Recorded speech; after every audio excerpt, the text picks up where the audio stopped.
Hey everybody, this is Bob Moore saying, if Bob can, you can. And every time you point the finger at somebody else, you got three of them coming right back at you.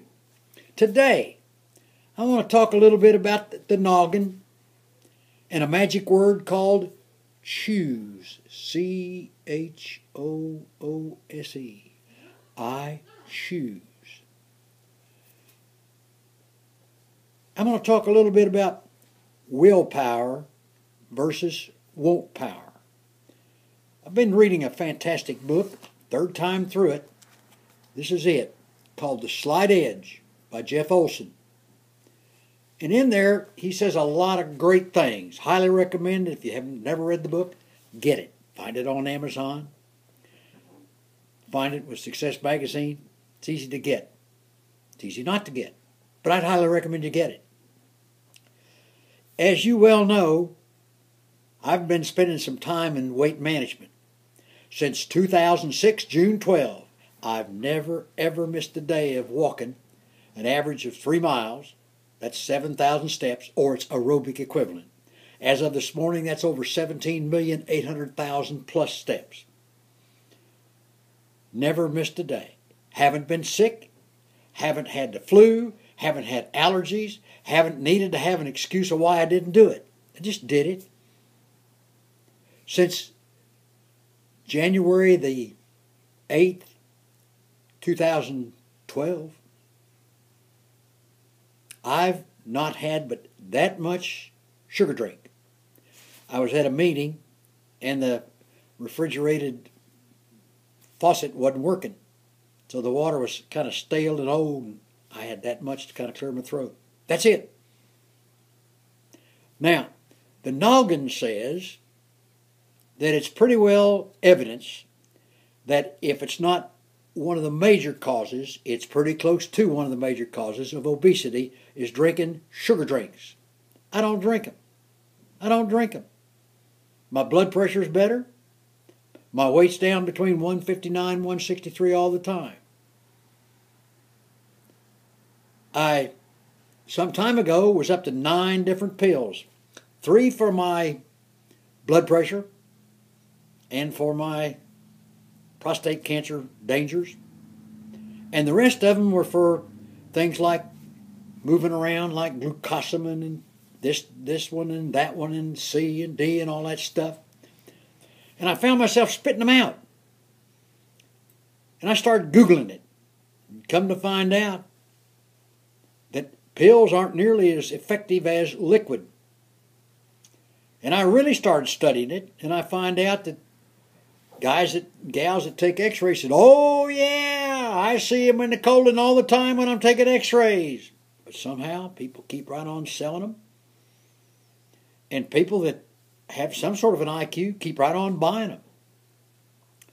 And then I talked to some septic tank guys. Oh yeah, they're in the septic tanks. That's starting to cause us some problems with the inspectors.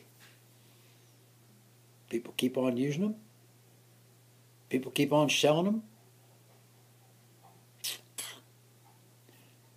And then in this book, The Slight Edge, they started talking about, in one of the chapters, about willpower versus won't power. And statistically, Mr. Olson kind of implies that 9 out of 10 people got won't power. Worse than that, he says 1 out of 20 people who start a diet will even come close after 4 months of finishing it. As you know, I'm kind of active in a thing called Fit City, where at the tail end of last year, 3,000 people showed up at Bergfield Park with a big festive weigh-in where they pledged that they were going to really lose weight, and the final weigh-ins are going to be in April. I saw one of the preliminary reports. 3,000 signed up, and about, maybe 150 of them have turned in their last report. That's about 1 out of 20. That's about 5 out of 100. So 5% of the people have willpower. 95% have willpower. Back in another book I read, Think and Grow Rich, Napoleon Hill said less than 1 out of 100 have willpower. I'm a great believer in not paying a whole lot of attention to statistical accuracy.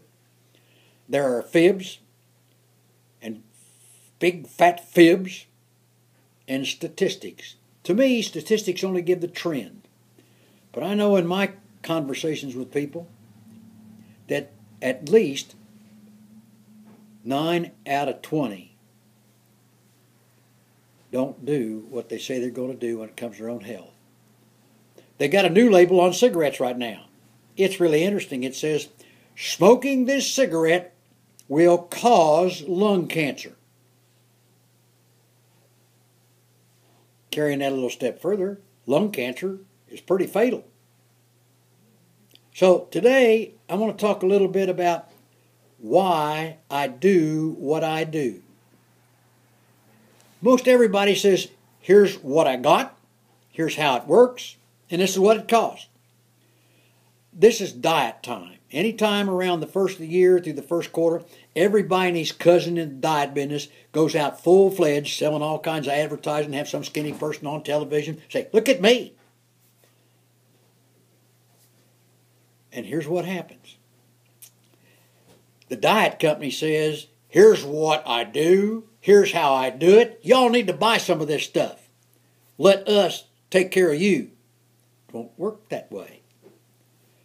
Every time I point to somebody else to solve my problem, there's 3 of them coming right back at me. I've got to eat and drink the right things, the right amount, the right times, the right combination.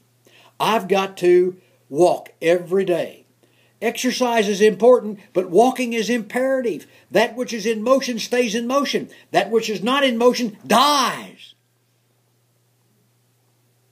And I have to get at least 7 hours of rest and relaxation every day. If you want to feel good, if you want to live today like it's your very, very last and plan for tomorrow like it's forever, that's what we got to do.